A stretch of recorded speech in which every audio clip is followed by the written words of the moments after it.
belajar mandiri untuk modul 1 sampai modul 4. Modul 1 itu tentang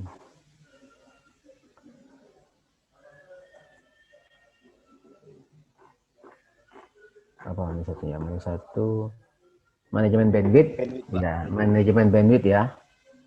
Kemudian modul 2 tentang VLAN dan routing. Nah, modul 3 administrasi sistem jaringan. Dan modul 4 sistem keamanan jaringan. Nah, kalau Bapak Ibu yang udah biasa bermain di jaringan, ini sering ditemui ya. Dari mulai manajemen bandwidth ya. Rata-rata kan yang dipakai peralatannya kan Mikrotik, Cisco ya kan. Ya Bapak Ibu ya. Yang paling banyak pakai apa? Mikrotik ya. Yang paling murah meriah ya Mikrotik. Nanti situ kan ada manajemen bandwidth settingannya ya. Lalu di Cisco juga ada. Lalu juga ada nanti VLAN dan routing. Nah ini penting nih. VLAN routing ini sering muncul dalam ujian. Manajemen bandwidth juga muncul, routing apalagi sering muncul di ujian. Kalau sempat nanti saya kasih kira-kira, atau kalau nggak terkejar nanti saya ingin beri waktu 1 hari untuk 1 kali lagi Zoom. Kalau nggak sempat nanti sore, besok lah sama-sama Pak Sukri untuk membuka kira-kira kisi-kisinya seperti apa, kisi-kisi nanti untuk ujian nanti seperti apa. Nanti saya minta dulu datanya ada sama Pak Dul, nanti saya minta dulu. Jadi itu nanti kan saya bukalah beberapa kisi-kisi untuk ujian dalam ujian UP nantinya. Tapi memang kebanyakan yang materi jaringan sangat banyak jaringannya. Makanya saya sangat berharap Bapak Ibu fokus belajar. Karena ini kan modul jaringan kan ada 3 modul. Artinya memang banyak tuh. 3 modul itu sekitar 30%, ya kan? Kira-kira seperti itulah. 30% itu adalah modul jaringan. Artinya 30% juga soal di dalam itu. Tentang itu. Lalu juga ada RVL. Jadi seperti itulah kira-kira. Ada 10 modul, artinya per modul 10%. Kira-kira. Soal yang akan keluar. Nah, untuk modul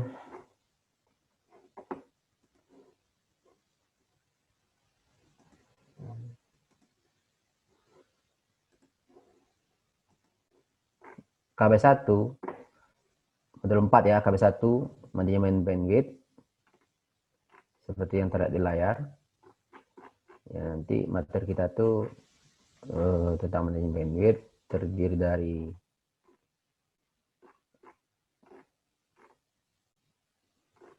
teori aja nih, semua teori boleh Bapak Ibu baca aja teorinya.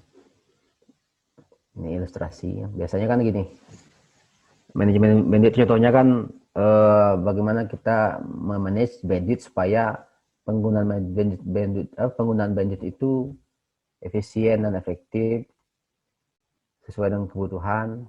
Jangan sampai misalnya kan ada 2 jaringan, di satu jaringan ini tidak terpakai bandwidthnya, di satu jaringan lagi crowded jaringannya. Nah, situlah fungsi atau peran kita memerlukan adanya manajemen bandwidth untuk mengatur supaya penggunaan bandwidth ini sesuai dengan kebutuhan dari pengguna. Nah, sini ada ini masih teori-teori, Bapak Ibu lihat sini teori-teori. Kalau di dalam di forum diskusi nantinya kan kita akan membahas tentang kalau di KB1 apa saja permasalahan yang sering terjadi pada manajemen bandwidth dan bagaimana cara mengatasinya. Apa aja masalah yang sering terjadi pada manajemen bandwidth dan bagaimana cara mengatasinya. Itu nanti akan didiskusikan dalam forum diskusi. Lalu satu lagi, apa saja permasalahan yang sering terjadi pada load balance. pada balancing dan bagaimana cara mengatasinya. Dan itu adalah 2 topik diskusi untuk KB1 di forum diskusi. Nah, jadi dari sekarang lah Bapak Ibu baca, lalu nanti di dalam forum diskusi nantinya Bapak Ibu akan membahas tentang permasalahan yang Bapak Ibu temui terkait dengan topik tadi yang diberikan.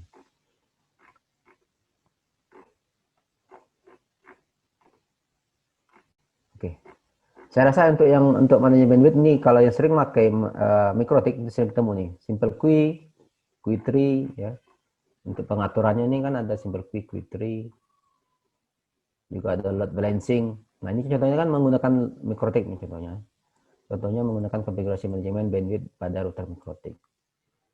Yang udah biasa pakai. Tapi kalau bagi yang belum punya router mikrotik atau nggak punya di sekolahnya, Bapak Ibu kan boleh menggunakan yang apa namanya, pakai yang virtualnya kan, boleh nanti install aplikasi virtual atau virtual box ya kan, ada lagi namanya VMware, nanti diinstal sana tuh mikrotiknya kalau untuk belajar ya.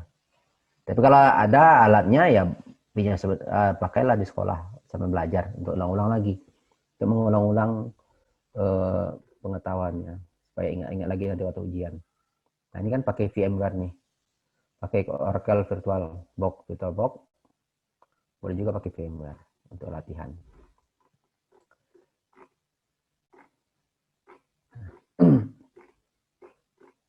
Ada yang belum pernah pakai pakai VirtualBox atau pakai mikrotik? Yang kalau saya rasa bagi yang basicnya komputer mungkin dapat pakai ya, basicnya jaringan atau informatika ngerti lah, pernah menggunakan atau pernah yang ngajarnya di SMK pasti pernah. Yang ngajar di SMP saya nggak tahu, yang ngajar SMP pernah belajar ini enggak, yang ngajar SMP atau SMA. Nah memang Bapak Ibu tuh yang nggak pernah belajar ini mesti belajar keras. Nah, manfaatkanlah forum diskusi itu. Baca modul ini lalu tambah dengan modul-modul, cari di modul di internet terkait dengan dasar-dasar ini. Atau minta sama kawan-kawan yang kawan-kawan yang berasal dari guru SMK atau guru yang ngajar mata pelajaran jaringan, boleh minta sama mereka. Itu ada tuh sama. Kalau di sini nih yang saya tahu yang masternya kan banyak di sini. Salah satu kemarin saya sebutkan kan Pak Roni itu. Nah, mana Pak Roni, ada muncul nggak? Pak Roni ini saya nggak nampak sama saya di layar nih. Mana dia? Sembunyi ya. Pak Roni nggak hadir, nanti saya suruh push up nih Pak Roni. Mana Pak Roni ini? Iya Pak. Mana Pak Roni nggak nampak? Nggak pakai kamera. Nggak lagi ngajar. Ada Pak. Ada Pak. Nanti kalau ada ibu-ibu yang nanya minta materi Di rumah aja Pak. Kasih aja materi mikrotik nanti ya. Saya nggak bawa nih materi mikrotik sekarang nih, di laptop satu lagi. Siap Pak. Nah, bagi Bapak Ibu yang nggak pernah pakai mikrotik, nanti boleh minta sama Pak Roni nih bahan-bahan itu. Ini kolektor masternya mikrotik. Saya aja kalah sama Pak Roni itu. Pak Roni kan cuman kelemahannya kalau setelah kemampuan Pak Roni bagus, hebat dia, praktisi. Tapi kalau ujian memang sering kalah sama saya. Karena Pak Roni nggak pandai bahasa Inggris. Jadi pertanyaannya apa, jawabannya apa, kan gitu. Jadi kenapa Pak Roni ini kadang-kadang ujiannya rendah, ya kan? Karena itu tadi, soalnya lain ditanya, jawabannya lain jawab. Nah, gitu. Ya Pak Roni ya. Kalau soal praktisi memang bagus tuh Pak Roni, ya praktis. Emang itu kerjaan tiap hari. Oke, kita lanjutkan. Jadi di modul 4 KB1 ini lebih banyak contoh-contoh ya, boleh dicoba langsung pakai VirtualBox atau pakai Microtik langsung untuk latihan. Ya bagi ini, saya rasa ini bagi yang udah biasa nggak apa-apa, nggak perlu, cukup membaca teori aja, membaca teori untuk mengulang-ulang, mengingat. Ya, kemudian di KB berapa nih?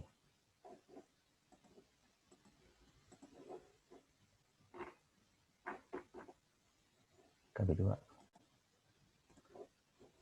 Di KB2 VLAN dan routing. Nah, ini nih. Routing ini sangat sering muncul. Memang diperlukan penggunaan logika dalam menentukan routing. Ini kan menentukan dari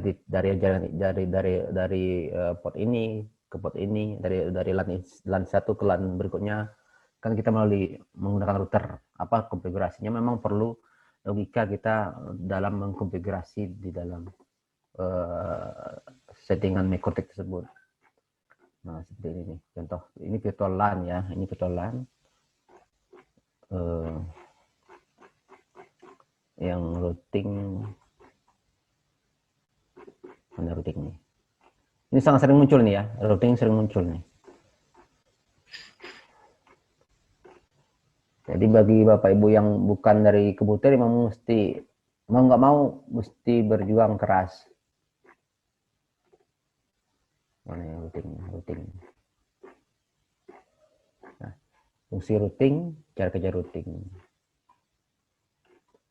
hardware, routing PC. Kenapa ada routing PC, routing hardware?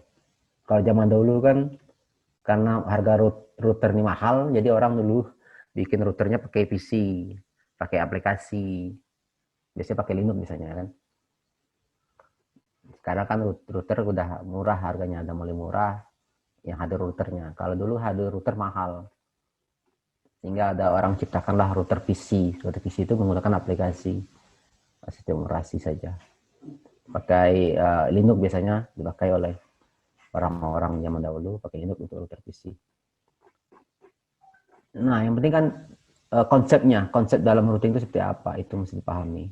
Penentuan gateway-nya, penentuan IP-nya mesti tahu. Dari satu jaringan ke jaringan lain, apa sih settingan IP untuk gateway-nya, apa settingan IP untuk destination-nya apa. Nah, seperti ini nih. Dari LAN sini ke LAN sebelah, lewat router. Sini ya, untuk melalui gateway apa kemana. Dari sini juga gitu, ada kemungkinan sini juga ke sebelah melalui gateway apa menuju alamat IP apa, alamat network apa. Nah ini bagi yang udah biasa nggak masalah nih, udah sering pakai ini. Mudah-mudahan semuanya udah biasa pakai atau menggunakan mengkonfigurasi Microtik ya, paling nggak Microtik. Kalau udah sering mengkonfigurasi Microtik udah biasa, udah paham itu. Dan harus mengerti membaca konfigurasi ini, membaca peta ini, harus ngerti. Ini IP berapa, seperti ini konfigurasi seperti apa. Nggak terlalu susah saya rasa. Dicoba. Jadi hari ini bagi yang belum pernah coba, silakan coba. Nanti dibahas di forum diskusi ya. Besok kita bahas di forum diskusi pagi-paginya ya, kita bahas. Jadi hari ini belajar KB1 sampai KB4 mandiri, besok pagi jam 8 masuk absen. Setelah absen Zoom meeting mendiskusikan kegiatan belajarnya selama hari ini KB1 sampai KB4. Setelah itu baru masuk ke forum diskusi, studi kasus atau menjawab pertanyaan tadi yang ada dalam forum diskusi terkait dengan setiap kegiatan belajar. Untuk kegiatan belajar 1 yang topiknya adalah permasalahan dalam hal manajemen bandwidth. yang KB1. Dan juga yang satu lagi, ada 2 topik ya, permasalahan dalam hal manajemen bandwidth dan bagaimana cara mengatasinya. Lalu untuk yang topik keduanya terkait dengan load balancing dan bagaimana cara mengatasinya. Ini sama bagi Pak Roni sebentar jawabnya nih, nggak lama sama dia. Itu KB1. KB2-nya bagaimana susunan pembuatan VLAN dan routing sederhana. Kan tadi di materi ajar KB2 udah ada kan. Bagaimana susunan VLAN dan routing sederhana. Apa saja yang menyebabkan konfigurasi VLAN dan routing sehingga tidak berhasil? Apa aja yang penyebabnya VLAN dan routing ini nggak berhasil konfigurasi ini? Konfigurasi VLAN dan routing ini nggak berhasil itu kadang-kadang apa sih problemnya? Tentu yang ngerti adalah orang sering bermain Mikrotik atau bermain Cisco mengkonfigurasi dengan VLAN dan routing. Nah, kendala itu yang ceritain, saling sharing. Jadi di forum diskusi ini untuk besok Bapak Ibu bisa saling berbagi pengalaman tuh terkait dengan manajemen dan keamanan jaringan, saling berbagi pengalaman. Lalu yang topik yang ketiganya, pada saat melakukan routing apa sajakah yang diperlukan? Nah, ini kali ini bisa dilihat di teori kan. Di teori ada tuh. Tapi yang paling penting itu tadi yang dalam hal konfigurasi VLAN dan routing, apa aja yang menyebabkan sering tidak berhasil. Nah, itu. Berbagi nanti pengalamannya. Dan untuk kegiatan ketiga, KB3, topiknya di forum diskusi yaitu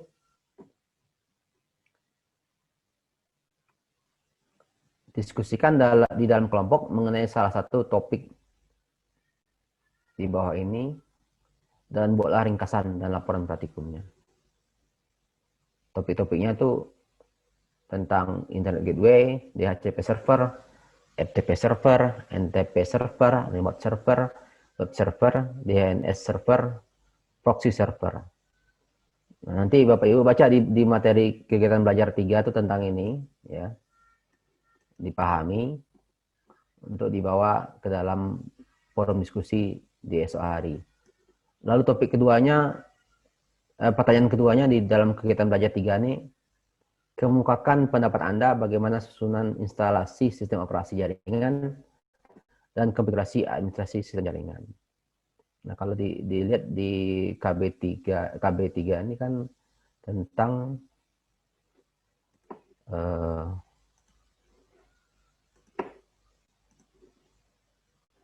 KB3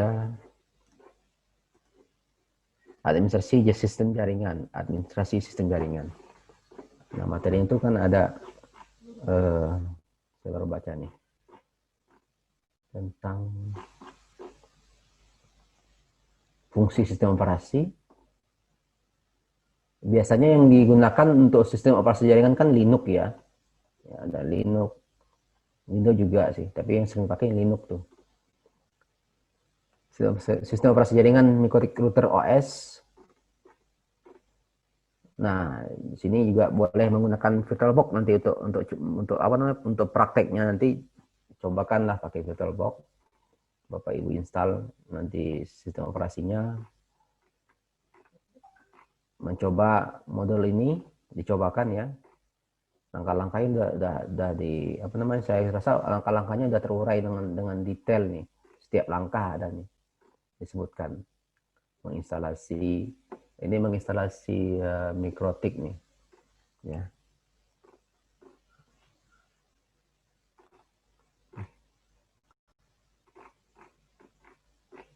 Ya kan, Mikrotik diikuti langkah-langkahnya. Terus nanti juga diinstal apa namanya nih, Winbox di Windows-nya. Ya kan, untuk komunikasi ke Mikrotik kan menggunakan Winbox intinya. Jadi Winbox itu diinstal di komputer kita. Tapi kalau Mikrotik diinstal di VirtualBox. Nah, beda tempat jadi ya. Kemudian ini sampai sini ya, sampai selesai install. Konsep Internet Gateway.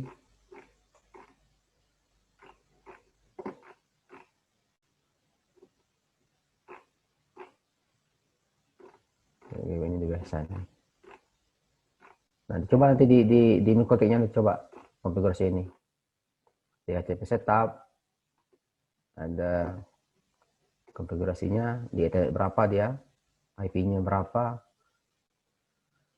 Nah, ini benar-benar bagi yang bukan komputer, bukan basicnya komputer, ini memang menguras energi untuk belajar nih. Saya harap memang Bapak Ibu yang bukan dari jaringan atau dari komputer untuk serius ya. Silakan bertanya sama kawan-kawan yang udah pengalaman dalam diskusi nantinya.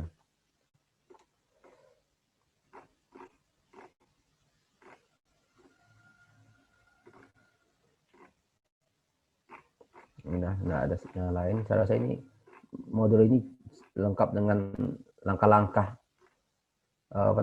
konfigurasi, semuanya lengkap semua ini. Nah, tadi kan ada disebutkan tadi buat laporannya terkait dengan praktikumnya. Ini praktikumnya nih. Ini kan yang praktikumnya nih. Yang kalau kegiatan belajar 3 ya. Tugasnya adalah diskusikan di dalam kelompok mengenai salah satu topik di bawah ini dan buatlah ringkasan dan laporan praktikumnya. Ya, praktikumnya yang mana? Yang tadi di dalam KB3 tadi itu. Ini untuk besok ya. Itu yang makanya dari sekarang dicoba-coba ya. Jadi nanti per kelompok pilih salah satu topiknya yang jadi laporan per kelompok.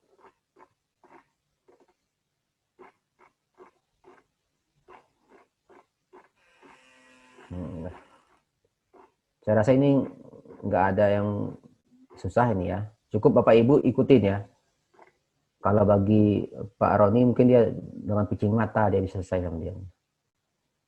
Nggak perlu buka mata dia bisa selesai. Tapi Bapak Ibu yang nggak biasa pakai, silakan coba dari awal sampai akhir nih. Tahap-tahapnya lengkap ya. Saya udah lihat ini lengkap. Jadi tinggal ikutin aja dari awal sampai akhir. Modul 4 ini tentang kegiatan belajar 3, administrasi sistem jaringan. Jadi dari awal instalasi sampai konfigurasi ada semua diikuti. Ya. Kemudian untuk yang di modul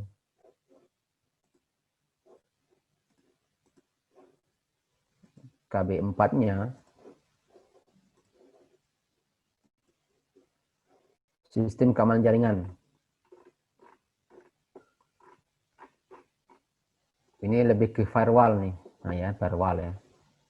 Jadi konfigurasi di Mikotik untuk keamanan jaringan. Biasanya yang digunakan tuh adalah firewall. Firewall itu kan, fire itu api. Wall dinding api. Jadi dinding api itu adalah sebuah pembatas satu area dengan area lain. Pembatas antara jaringan dengan dunia luar. Pembatas antara jaringan dengan jaringan luar gitu. Sehingga informasi yang masuk atau data yang masuk tuh disaring di firewall tadi itu. Sebentar, ada telepon.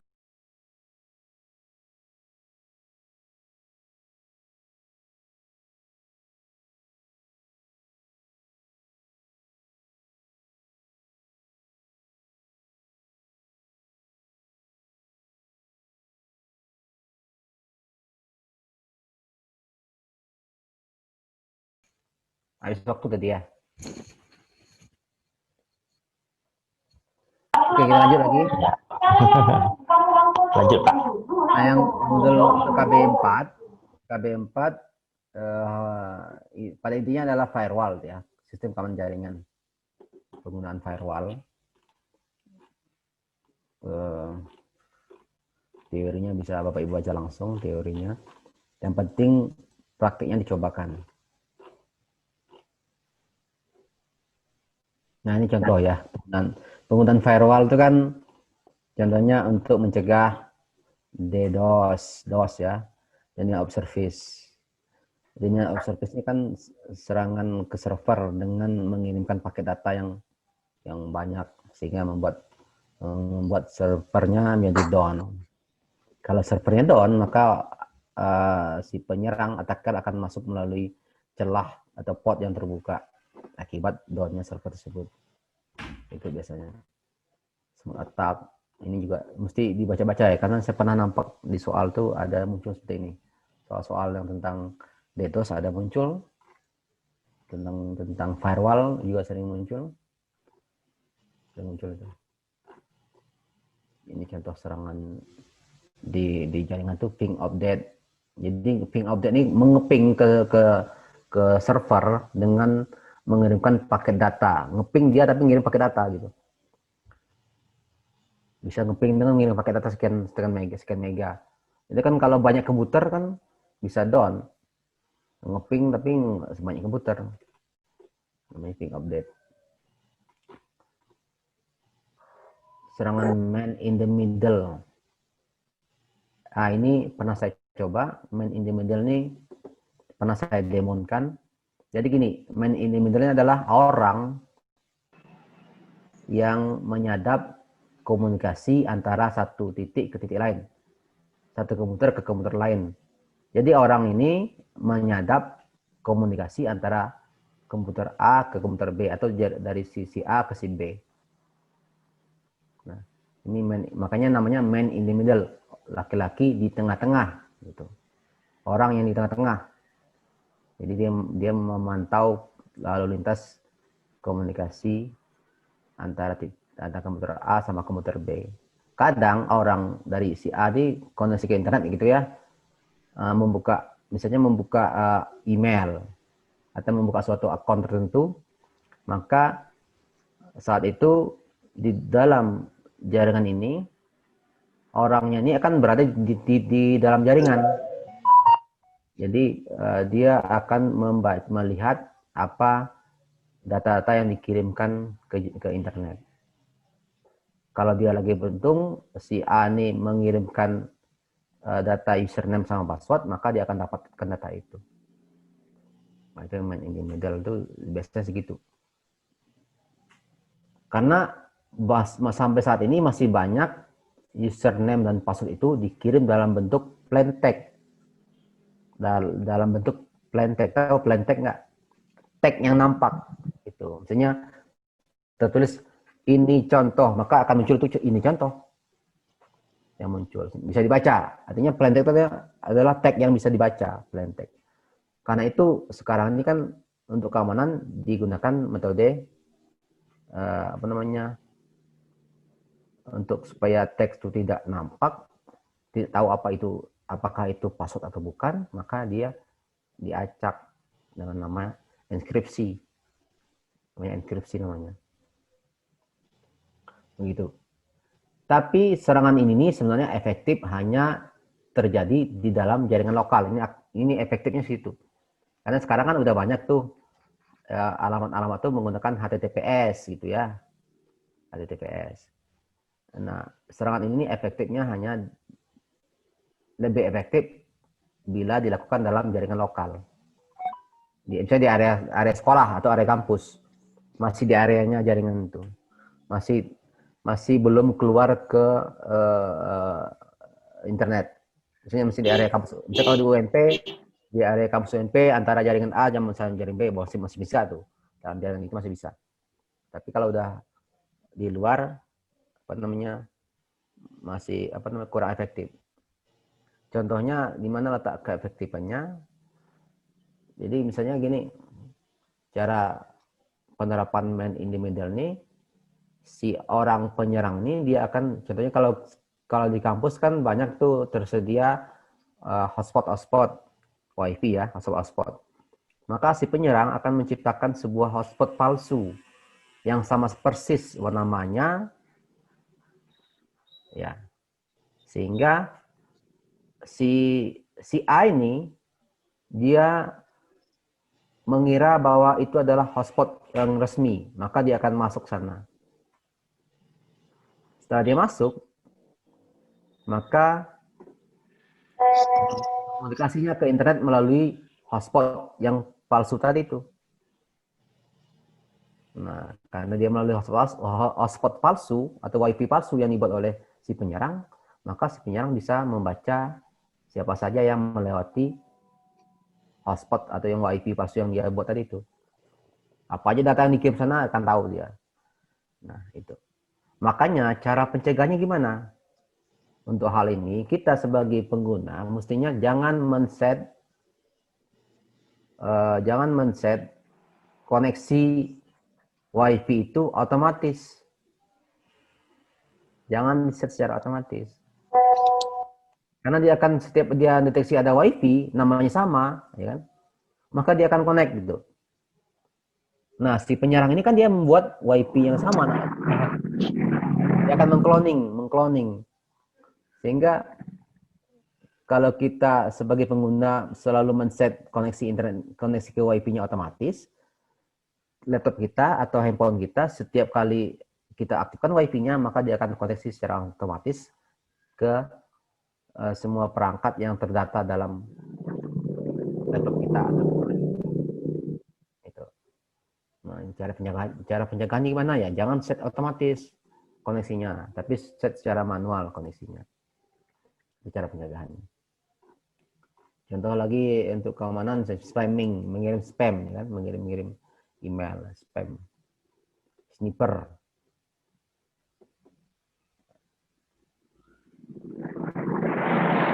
Kemudian lagi cracker. Nah, ini cracker yang paling banyak.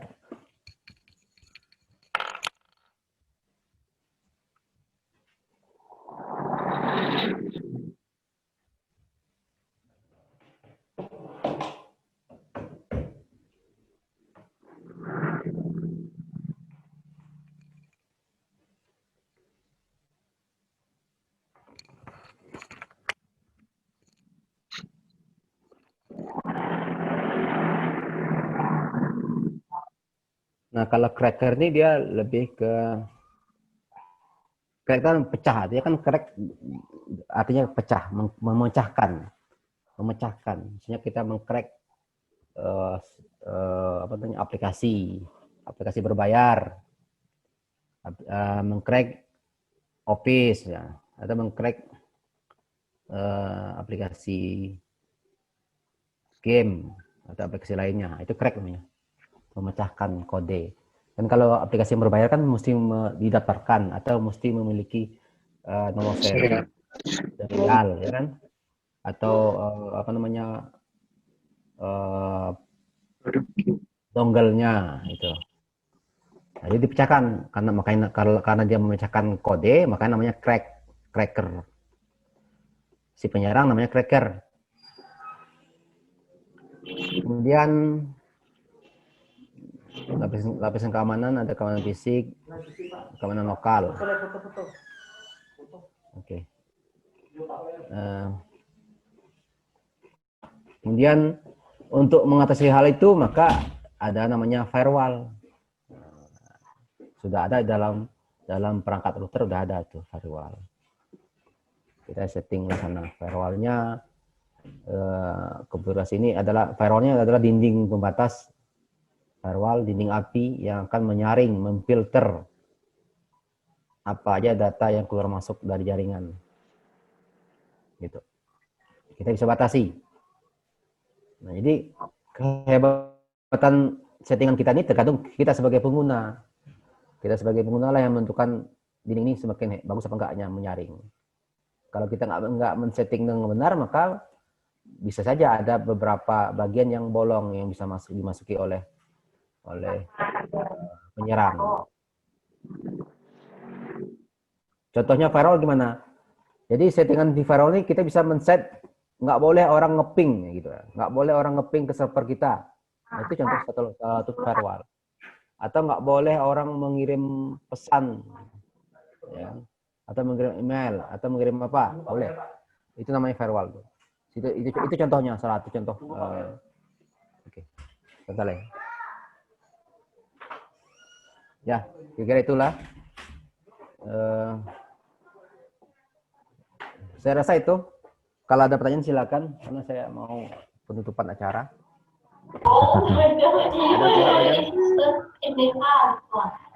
Oke, silakan Bapak Ibu jika ada yang mau bertanya mengenai materi kita dari KB1 atau KB4. Mungkin dari pengalaman dulu ya, kalau materi kan belum dibaca mungkin ya.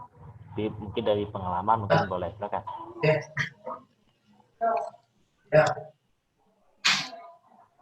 Tidak ada? Ya ada Bapak Ibu, silakan kalau mau tanya. Oke, sepertinya cukup Pak. Cukup Iya ya. Pak. Dibaca dulu Nah, materi oke Pak. nanti Ya, Pak. kalau ada apa-apa mau bertanya, silakan kontak saya. Boleh bikin jadwal Zoom-nya, terserah. Atau mau pagi juga boleh, atau nanti sore juga boleh, terserah. Ya. Pak, Atau juga boleh juga Oke, Pak. ditanya di Nanti grup juga boleh, dikabarin. tanya di apa namanya di WA juga boleh. Pak, Oke, Ya baik. silakan. izin Oh ya, bertanya, Pak. Ya oke. Siapa Besok Ibu? hari Minggu kita masuk, Pak. Minggu libur.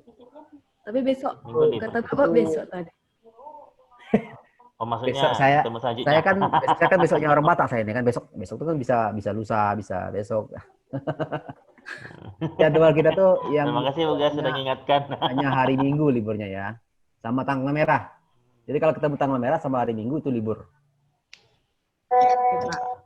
Oke, oke kalau nggak ada saya tutup ya. Nanti kalau ada apa-apa Pak. mau bicara mau diskusi silakan kontak saya. Mm-mm. Mau melalui Oke, Zoom Pak. akah atau melalui apa silakan. Nanti melalui Pak Ipan tentunya ya. Oke, siap Pak, siap. Saya keluar dulu ya, udah ditunggu. Oke, Pak. Oke. Ya Pak, makasih Warahmatullahi Pak. wabarakatuh. Nah, ya Pak. Waalaikumsalam warahmatullahi wabarakatuh. Oke, baik. Terima kasih disampaikan kepada Pak Khairi yang telah membimbing kita untuk modul selanjutnya. Ya, modul selanjutnya ini. Oke, selanjutnya ya kita beri jempol dulu deh Pak Fajar nih cepat ya ngertinya nih. Kita kasih jempol dulu deh. Oke, kita stop.